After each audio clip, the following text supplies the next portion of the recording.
कहाँ से? Chewing. Teeth, okay. Teeth के आगे? Saliva. सलाइवा। आगे?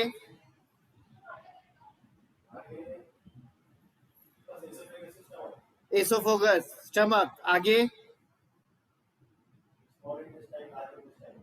कितना होता है ये small intestine and large intestine?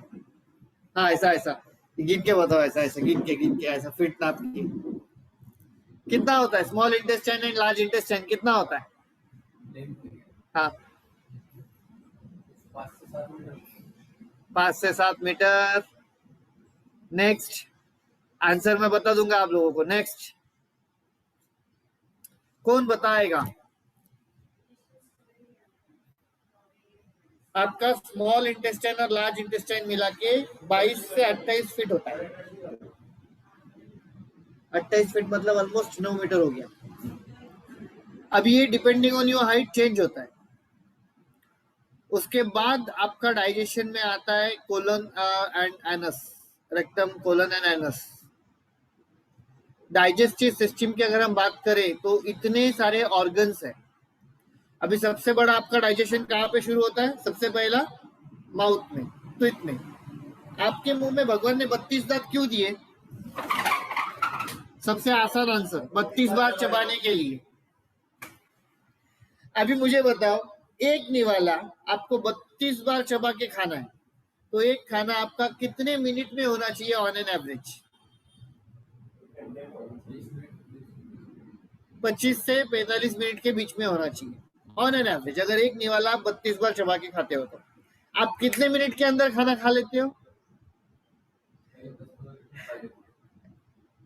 बुरा नहीं मानना, मैं खुद भी करता था। अभी अगर कोई ऐसा कर रहा है तो no offence to anyone, not to offend anyone.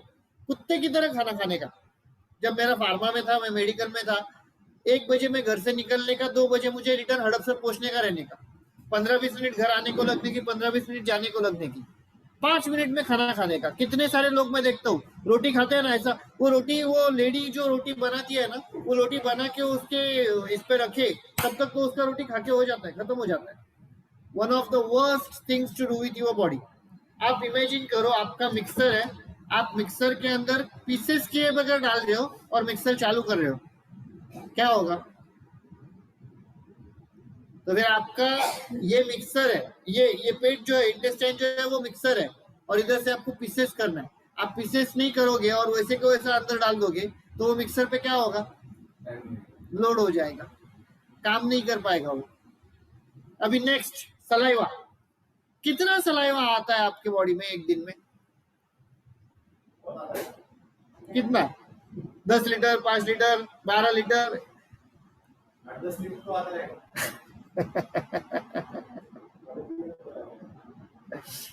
आप लोगों को सुन के शॉक लगेगा, शॉक।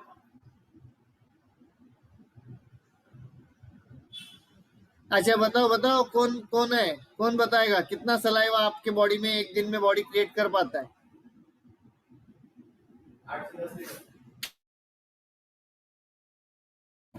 ना?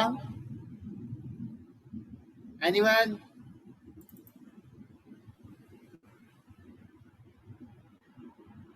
मैं आपके स्क्रीन पे डाल रहा हूँ कितना सलाइवा आपकी बॉडी में एक दिन में आता है, and here it is on your screen.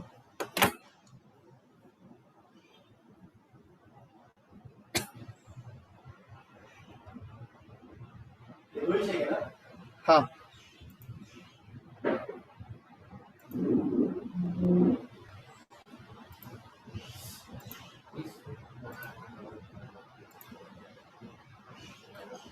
Okay. सो कहाँ गया?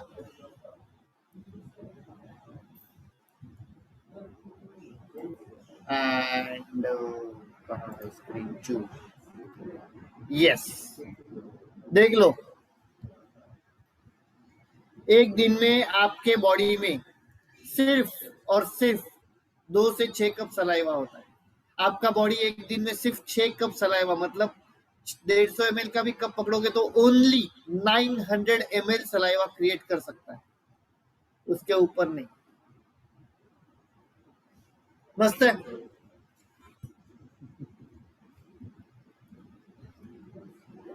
आपका जो खाना है वो आपके पेट से आपके स्मॉल इंटेस्टाइन में जाने के लिए कितना समय लगता है?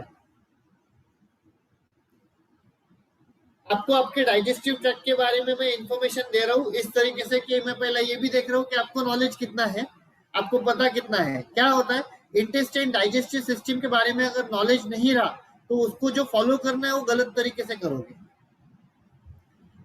आपके पेट से स्मॉल इंटेस्टाइन तक जाने के लिए कितना समय लगता है आपके नॉर्मल खाने का?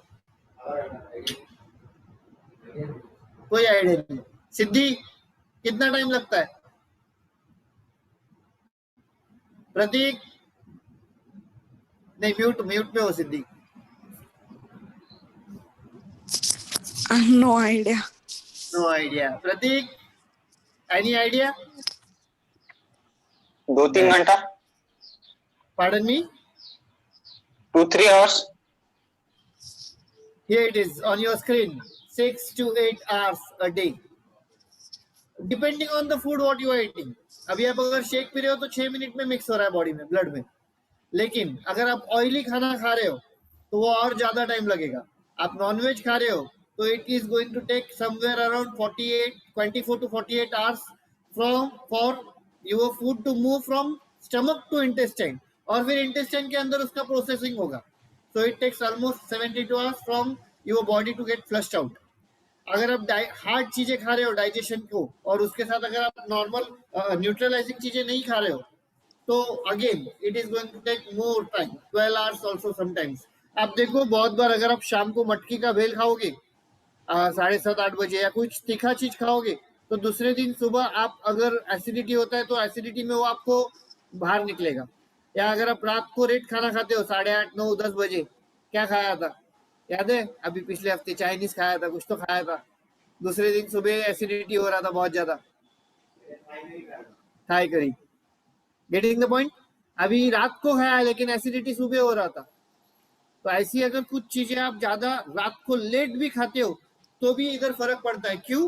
क्योंकि आपका डाइजेस्टिव सिस्टम शटडाउन मोड में जाता है। जनरल डाइजेशन 3 घंटे में होना चाहिए एक बार वो स्मॉल इंटेस्टाइन में आने के बाद में, लेकिन वो डाइजेशन का टाइम बढ़ जाता है और उसका मूवमेंट भी स्लो हो जाता है। तो ये 6 से 8 घंटे का टाइम 10 से 12 घंटे हो जाता है, और उसके बाद वो इंटेस्टाइन में कब आएगा और उसका प्रोसेसिंग कब होगा। तो अगर आप तीखा खाते हो, तीखा अगर रात को कभी ऑब्जर्व करो तो दूसरे दिन आपको एसिडिटी बहुत ज्यादा हो जाती है, और अगर आप वोमिटिंग करोगे ना तो बहुत बार आपका जो खाना खाया था वो ऐसे के वैसा बाहर आता है, वो डाइजेस्ट नहीं होता, वो क्रश नहीं होता। Understanding the point? आपने सुबह खाया हुआ दूसरे दिन वैसे के वैसा नहीं गिरता, लेकिन रात को खाया हुआ वैसे के वैसा गिरता है। समझ के लो डाइजेस्टिव सिस्टम को। ये हो गया। आपको मैं 2 कंडीशंस देता हूँ। आपको ऐसा लगेगा आप कॉन्स्टिपेटेड हो। एक मिनट। पहला कंडीशन, आपका स्टूल्स बहुत ज्यादा हार्ड है या आपको स्टूल्स पास नहीं हो रहे।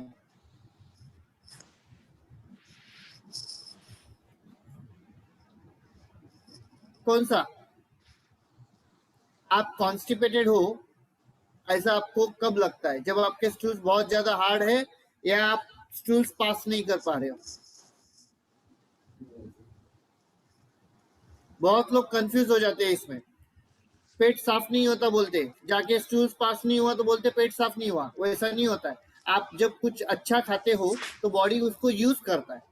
बॉडी सिर्फ बाहर उन्हीं चीजों को फेंकता है जो उसको जरूरी नहीं है। तो बहुत बार क्या होता है, जब आप शाम को शेक लेना शुरू करते हो आपको दूसरे तीसरे दिन स्टूल्स ज्यादा पास नहीं होते। क्यों? क्योंकि बॉडी में कुछ गंदगी डाल ही नहीं रहे हो तो वो बाहर फेंकेगा क्या। आप कॉन्स्टिपेटेड कब हो? जब आपका स्टूल बहुत ज्यादा हार्ड है and it is difficult to pass, तभी आप कॉन्स्टिपेटेड होते हो, तब तक नहीं। Now understand this thing very clearly. Average person makes more than 250 decisions about food every single day. एक आदमी एक दिन में 250 बार खाने के बारे में डिसीजन लेता है। आपको पता भी नहीं है, आप अनकॉन्शियसली करते हो ये सारी चीजें। सही है ना? जैसे मैं सबकॉन्शियस माइंड के ट्रेनिंग में बोलता हूँ, एक ह्यूमन ब्रेन एक दिन में 60,000 बार सोचता है, वैसे एक ह्यूमन ब्रेन एक दिन में 250 बार खाने के बारे में सोचता है। मस्त है। आपका जो इसोफोगस है, इसोफोगस वो इतना ज्यादा स्ट्रांग है कि आप अगर उल्टा होके भी खाना खाओगे ना तो भी वो पूरा ऊपर लेके जाएगा, वो नीचे नहीं छोड़ेगा। अभी बहुत लोगों को एसिडिटी रिफ्लक्स रहता है, या बहुत लोगों को प्रॉब्लम क्या रहती है, ये जो आपको स्टमक दिख रहा है यहाँ पे रेड पार्ट में, ये जो यहाँ पे स्टमक दिख रहा है, स्टमक के ऊपर जो वॉल है ना वहाँ पे एक ये जो ऊपर का पाइप जैसा दिख रहा है वहाँ पे एक वॉल रहता है। ये वॉल का काम है आपके खाने को ऊपर ना जाने देना। अब ये अगर वॉल वीक हो गया, ठीक हो गया या थीन हो गया तो आपका खाना ऊपर जाता है। जो हार्ट बर्न्स होते हैं ना, जिन लोगों को हार्ट बर्न्स होते हैं, इसोफोगस में जलन होती है, महसूस होती है, उन लोगों का वो प्रॉब्लम रहता है कि वो जो वॉल है वो ठीक नहीं है, उसकी वजह से वो एसिड ऊपर आ रहा है और वो आपको एसिडिटी का फीलिंग आ रहा है। Understanding the point? तो ये इसोफोगस जो है, ये इसोफोगस का मसल जो है वो इतना स्ट्रांग है कि आप उल्टा होके भी खाना खाओ तो वो ऊपर जाना चाहिए। अभी ध्यान से सुनो, क्या आ गया? मसल्स। अब जब मसल लॉस होता है, या जब आप बोलते हो डाइटिंग से फैट लॉस करेंगे, और जब मसल लॉस होता है क्या होता है? हर एक ऑर्गन डैमेज होता है। समझ रहे हो? मसल गेन क्यों करना है? बहुत लोगों का दिमाग में क्या रहता है, मुझे ताकत बढ़ाना है। अरे ताकत को क्या करना है, तेरे ऑर्गन को दिखकर ताकत अपने आप बढ़ेगा। Understanding the point? देन आपके पेट में 35 मिलियन ग्लैंड्स है। Can you just imagine? 35 million glands.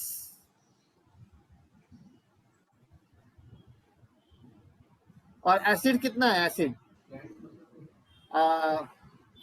अभी ग्लैंड को कैसे समझाए आपको? आप ऐसे समझो कि एक फुगे, छोटा फुगा रहता है ना, वैसे आपके पेट के अंदर है जो हार्मोन सिक्रेट करता है या जो एब्जॉर्ब करता है। 35 मिलियन है, मतलब 350 लाख। हाँ हाँ, वही 350 lakh, 3.5 crore. And it produces about half or 4/5 of gallon of stomach acid every single day. एक गैलन मतलब कितना लीटर? मैं भी भूल गया ना, 18 लीटर्स कुछ होता है।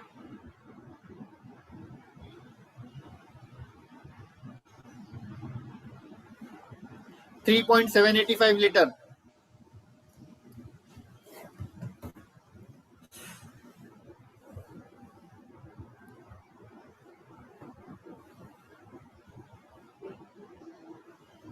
मस्त है, मजा है।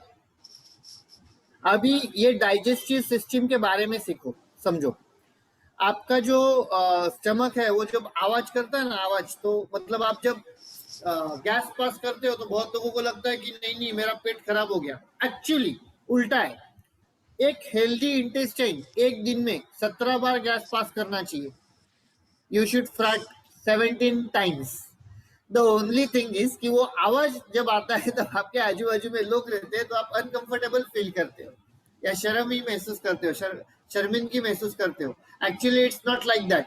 आपका अगर इंटेस्टाइन सिस्टम हेल्दी है तो वो गैस पास करना चाहिए। इनफैक्ट अगर आप एक दिन में गैस पास नहीं कर रहे हो तो आपका इंटेस्टाइन सिस्टम उतना हेल्दी नहीं है। अभी बोलोगे क्या नयन भाई क्या बोल रहा है? नेक्स्ट, आपकी जो आवाज आती है पेट में से, गुड़ गुड़ गुड़ गुड़, बहुत लोगों को आवाज आती है ना, या बहुत बार गैस पास करते हो तब आवाज आती है, तो वो आवाज जो आती है वो आपके स्मॉल इंटेस्टाइन से आती है, लार्ज इंटेस्टाइन से नहीं आती है। ये ध्यान में लीजिए। स्मॉल इंटेस्टाइन अगर हेल्दी होगा तो ये प्रॉब्लम नहीं होगी। आपके पेट को गटर कहा जाता है, गट को गटर कहा जाता है एक तरीके से। गटर क्यों कहते हैं? क्योंकि उसके अंदर 500 अलग अलग टाइप के बैक्टीरियाज है। मैं टाइप बोल रहा हूँ, क्वांटिटी नहीं बोल रहा हूँ। क्वांटिटी में अगर आप देखने जाओगे तो बहुत ज्यादा हो जाएगा वो। आपके बॉडी के बैक्टीरिया का वजन 30 से 40 किलो होता है। आपका जितना भी वजन है उसमें 30 से 40 किलो आपके बॉडी के अंदर सिर्फ बैक्टीरिया भरे पड़े। अभी एक गटर का सोचो, गटर का सामान निकालोगे और अगर उसको गिनोगे तो कितना किलो होगा? उससे कई गुना ज्यादा आपके बॉडी के अंदर फिट है। आपने कभी एक्सीडेंट देखा है जहाँ पे उसका बॉडी फट गया या इंटेस्टाइन फट गया, ऐसा कुछ देखा है? अच्छा, आप कभी सर्जरी जब कभी होती है ना पेट की, तभी देखो वहां पे जाके, अगर कभी पॉसिबल हुआ तो वहां पे खड़े रहो जाके। द मोमेंट वो सर्जरी होती है, मतलब द मोमेंट वो उनके पेट को इंटेस्टाइन को फाड़ते हैं, बहुत गंदी स्मेल आती है, बहुत गंदी स्मेल आती है। You can not bear that smell. आपके बॉडी के अंदर का कोई भी चीज अच्छी सुगंध नहीं देता है, अंदर का कोई भी चीज दुर्गंधी ही देता है, चाहे वो एसिडिटी क्यों ना हो, चाहे वो गैस क्यों ना हो। अंदर से जो भी चीज बाहर आएगी वो गंदा ही स्मेल देगी, वो अच्छा स्मेल नहीं देगी। तो सोचो आपके अंदर गंदगी कितनी पड़ी है, मतलब मेरे भी अंदर है, I am also human being, जिंदा हूँ तो जिंदा हूँ, तो मेरे भी अंदर आपका जैसा बॉडी है वैसा बॉडी है। The only thing is, difference ये हो गया अभी इतने सालों के न्यूट्रिशन के नॉलेज की वजह से और एक्सपीरियंस की वजह से, मेरे अंदर अभी गुड बैक्टीरिया ज्यादा है, बैड बैक्टीरिया कम है। अभी एक गुड और बैड बैक्टीरिया का तकलीफ क्या है वो मैं बताता हूँ। आपके स्मॉल इंटेस्टाइन में जो टाइप का बैक्टीरिया रहेगा ना, वो टाइप का आपका बॉडी बनेगा। अभी आप जिस टाइप का खाना दोगे उस टाइप का बैक्टीरिया बढ़ेगा। आप तीखा खाना दोगे तो आपका सिर तीखा रहेगा, आप मीठा खाना दोगे तो आपका सिर मीठा रहेगा। आप बहुत ज्यादा जंक फूड खाओगे तो आप बहुत ज्यादा जंक हो जाओगे। आप काकड़ी बहुत ज्यादा खाओ, काकड़ी के जैसे होते हो, बोलते हैं ना। क्यों बोलते हो? गलत नहीं है, वो सही है। ऑफकोर्स हमें वो करना नहीं है, मतलब मैं ये नहीं बोल रहा हूँ कि आप दिन भर काकड़ी खाते बैठो, उसमें उतनी ज्यादा तकलीफें भी है, लेकिन एक तरीके से वो बोलना सही है। आप जब आपके बॉडी को अच्छा खाना देते हो तो गुड बैक्टीरिया बैड बैक्टीरिया के ऊपर हावी हो जाता है और वो बैड बैक्टीरिया को बढ़ने नहीं देता। जो अंदर का रूम का कंडीशन है वो अच्छा रहता है। फॉर एग्जाम्पल, आपके एसी के शोरूम के अंदर अगर इंटीरियर अच्छा रहेगा तो कौन से टाइप के लोग अंदर आएंगे? अच्छे। कोई बुरा आ भी जाए तो जो अच्छे लोग हैं वो उसको अच्छे में कन्वर्ट कर डालेंगे। लेकिन आप बहुत अच्छे हो और आप झोपड़पट्टी में जा रहे हो, क्या होगा? आप झोपड़पट्टी वाले एरिया में रहने को जा रहे हो, क्या होगा? बच्चे थोड़े दिन में उनका लैंग्वेज बोलना शुरू कर देंगे। तो आपके अंदर का एटमोस्फियर कैसे है उसके ऊपर डिपेंड करता है कि आपके अंदर इन्फेक्शन जो होने वाला है वो कितना होने वाला है या कैसे होने वाला है। समझ रहे हो बात को? तो आपको क्यों अच्छा खाना खाना है, क्यों ज्यादा सब्जी खाना है, क्यों ऑयल कम खाना है, या क्यों सलाड्स खाना है, या क्यों ब्रोकोली खाना है, जो भी सुपर फूड्स के बारे में मैं बताते जाता हूँ, या जो भी हर्ब्स मैंने बताए हैं वो क्यों खाने हैं, उसका रीजन ये है। Multivitamin tablet, cell activator tablet, fibre tablet, जो जो जिनको जिनको टैबलेट्स बताई गई है, किसी को ओमेगा 3 बोला है, किसी को मल्टीविटामिन बोला है। मल्टीविटामिन तो ऑन एन एवरेज हर एक को रहता ही है क्योंकि अपने खाने में है नहीं। तो मल्टीविटामिन मतलब हमारे लिए अभी वो कैसा हो गया, कोई जनरल शेड्यूल हो गया, तो 15-20 दिन के बाद या महीने भर के बाद देना ही है। सिर्फ इतना तय करना है कि भाई 15 दिन के बाद खाएगा या महीने भर के बाद खाएगा या 1.5 महीना ज्यादा से ज्यादा। लेकिन पिछले 11 साल का एक्सपीरियंस है मेरा, आज तक ऐसा कोई व्यक्ति मेरे साथ नहीं मेरे सामने नहीं आया जिसको मैंने 2 महीने के ऊपर मल्टीविटामिन नहीं लिया। मैक्स टू मैक्स 2 महीना, उसके बाद मैंने उसको बोला ये भाई तू मल्टीविटामिन खाना शुरू कर, चल हो गया, अभी बॉडी इज डन। वैसे ही सेल एक्टिवेटर, सेल एक्टिवेटर भी एक चीज ऐसी है कि जो आपको on an average regular basis पे खाना जरूरी है। क्यों? क्योंकि सेल एक्टिवेटर आपके बॉडी का रीजनरेशन प्रोसेस बढ़ाता है, प्लस आपके स्किन को वो टाइटनिंग इफेक्ट देता है, प्लस आपके सेल्स का एब्जॉर्प्शन कैपेसिटी बढ़ाता है। नाम में ही है सेल एक्टिवेटर। अभी डाइजेशन इंप्रूव होने के लिए सेल एक्टिवेटर बहुत काम करता है, स्पेशली वेट गेन के केसेस में। प्रतीक मैं तुम्हें अभी देने वाला हूँ। वेट गेन के केसेस में क्या होता है? वेट गेन के केसेस में जनरली क्या होता है, खाना बहुत खाते रहते हैं लेकिन वो एब्जॉर्ब नहीं होते रहता, या वो उसका डाइजेशन प्रोसेस नहीं होते रहता, या उनका डाइजेस्टिव सिस्टम वीक रहता है। मैं कल भी किसी को बोला डाइजेस्टिव सिस्टम वीक है। अच्छा, आपको बोला था सेल एक्टिवेटर, ध्यान में लीजिए। अभी अभी आपको सेल एक्टिवेटर नहीं, अभी आपको फाइबर खाना है क्योंकि आपका बॉडी फैट बढ़ जाए, मैं आपको बताऊंगा कब खाना है, लेकिन वैसे खा सकते हैं। सेल एक्टिवेटर एक ऐसी चीज है जो आपका इंटेस्टाइनल सिस्टम जो है उसको भी चेंज कर देता है।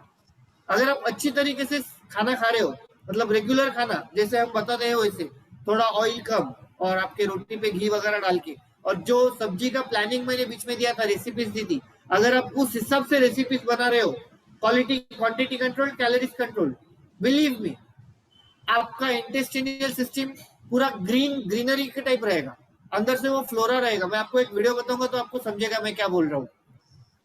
टाइम कितना है आपके पास? 2 मिनट है। 5 मिनट एक्सटेंड करें चलेगा या कल करें, आपके ऊपर है। हाँ कल करते हैं, चलो कोई बात नहीं। तो वीडियो कल देखते, फाइबर के बारे में कल देखते। तो आज के लिए इतना ही था। तो क्या बोल रहा था मैं? तो बैक्टीरिया जो है आपके अंदर का जो फ्लोरा है, आपके इंटेस्टाइनल का अंदर का फ्लोरा जो है, वो फ्लोरा को हमें ग्रीनरी में डालना है एक तरीके से। जैसे जमीन पे ग्रीनरी है तो अच्छा लगता है, वही सूखा जमीन रहेगा तो कैसा लगता है, उस तरह अंदर का हमें काम करना है। Okay, so that was all for today. कल हम देखते हैं। हाँ, जैसे आपने बोला कि खाना खाने के बाद 6 से 8 घंटे में वो लोअर इंटेस्टाइन में जाता है, तो इन बिटवीन वो क्या प्रोसेस करता है? समझाता हूँ। चलिए बताइए। So bye bye everyone, have a glamorous time, enjoy your day. Flora को ग्रीन लगना है आपको। Enjoy your day.